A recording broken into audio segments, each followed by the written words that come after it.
तो कोरोना के बढ़ते हुए केस को देखते हुए स्वास्थ्य मंत्री मनसुख मांडविया की राहुल गांधी को लिखी चिट्ठी पर सियासत गर्मा गई है। मांडविया ने इस चिट्ठी में राहुल गांधी से भारत जोड़ो यात्रा में कोविड प्रोटोकॉल का पालन करने की मांग की। इतना ही नहीं, मांडविया ने अपील की है कि अगर यात्रा में इन प्रोटोकॉल का पालन न हो सके तो इसे देश हित में रोक दिया जाए।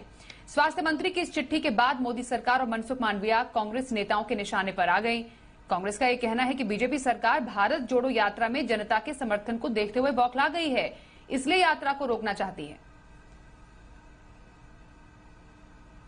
जोड़ो यात्रा के चलते मोदी सरकार खुद बुखलाए हुए हैं। आप भारत जोड़ो यात्रा के असर खुद देख रहे हो कि महाराष्ट्र में बीजेपी नस्तनाबूद हो चुके हैं, सुपड़ा साफ होने जा रहे हैं बीजेपी।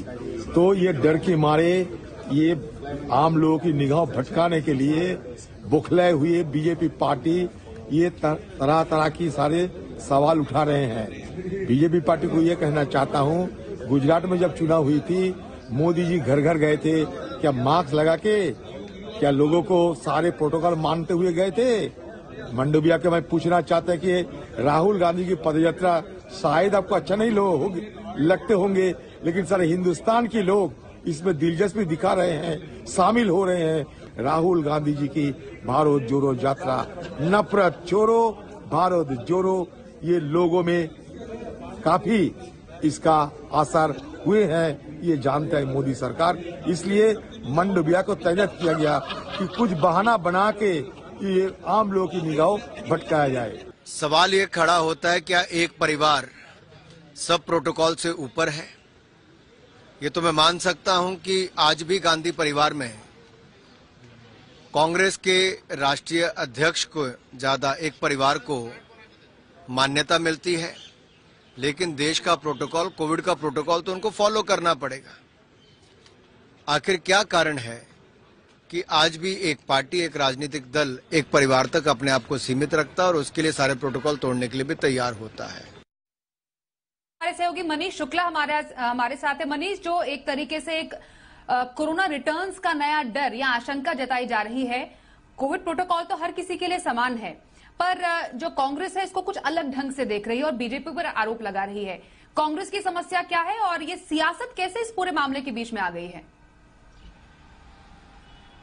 जी हाँ, बिल्कुल स्वाति, देखिए ये दुर्भाग्य कहा जाएगा कि कोरोना जैसा जो खतरनाक महामारी है, आज जिसमें न जाने कितने लाखों लोगों की मौतें हुई, उसमें भी भारत जैसे देश में राजनीति देखी जाती है।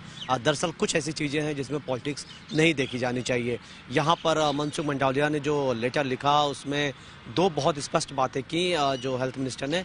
एक तो ये बातें कही कि जो लोग भी भारत जोड़ो यात्रा में आ रहे हैं तो वहाँ कोविड प्रोटोकॉल बिहेवियर जो है, यानी मास्क लगाना, सोशल डिस्टेंसिंग को बनाए रखना, ये बहुत ज़रूरी है, जो बात समझ में भी आती है। दूसरी जो बड़ी बात है कि ये भी कहा गया कि चूंकि कई दुनिया के देशों में केसेस बढ़ रहे हैं तो हो सके तो भारत जोड़ो यात्रा स्थगित कर दी जाए जब तक कि ये कोरोना के मामले इस तरीके से सामने आ रहे हैं। लेकिन इसको लेकर के कांग्रेस ने, आप देखें तो जिस तरीके से लगातार कांग्रेस के नेताओं ने सुबह से ही बयान दिया है, लेकिन ये होना था क्योंकि ये मान के चल रहे थे हम सभी कि जब इस तरीके की चिट्ठी जब हेल्थ मिनिस्टर ने लिखी है तो कांग्रेस इसको लेकर के खिलाफत करेगी और जरूर कहेगी कि भारत जोड़ो यात्रा में जिस तरीके से भीड़ हुई है उससे बीजेपी की सरकार परेशान है। दूसरी बड़ी बात कि प्रधानमंत्री को भी टारगेट करने की कोशिश की गई, क्योंकि प्रधानमंत्री कई रैली में ऐसे गए, उन्होंने कई गैदरिंग की जिसमें कांग्रेस का कहना है कि उन्होंने मास्क नहीं पहना। लेकिन अब जो हुआ सो हुआ, चूंकि अगर आप देखें तो आप ही अभी थोड़ी देर पहले चाइना का केसेस का जिक्र कर रही थी, अमेरिका में जिस तरीके से केसेस बढ़ रहे हैं और भारत में खतरा है। हालांकि बहुत चिंता की बात नहीं है, लेकिन कोविड हमेशा यही सिखाता है कि हमें अलर्ट रहने की जरूरत है और ये किसी पॉलिटिकल पार्टीज को या किसी दूसरे संगठन को देख करके नहीं होता। कोविड किसी को भी हो सकता है और ये हम सभी को सीरियसली समझने की जरूरत है। बिल्कुल मनीष, सही बोला आपने। और फिलहाल ये कोविड अप्रोप्रिएट बिहेवियर के चलते स्वास्थ्य मंत्री ने ये चिट्ठी लिखी है कि या तो कोविड अप्रोप्रिएट बिहेवियर का पालन करें इस पूरे आंदोलन में, भारत जोड़ो यात्रा में, या फिर अगर हो सके तो स्थगित करें कुछ समय तक, जब तक स्थिति क्लियर हो जाए और इस खतरे की जो आशंका है वो थोड़ी बहुत दूर हो। जानकारी के लिए, बातचीत करने के लिए मनीष, आपका धन्यवाद।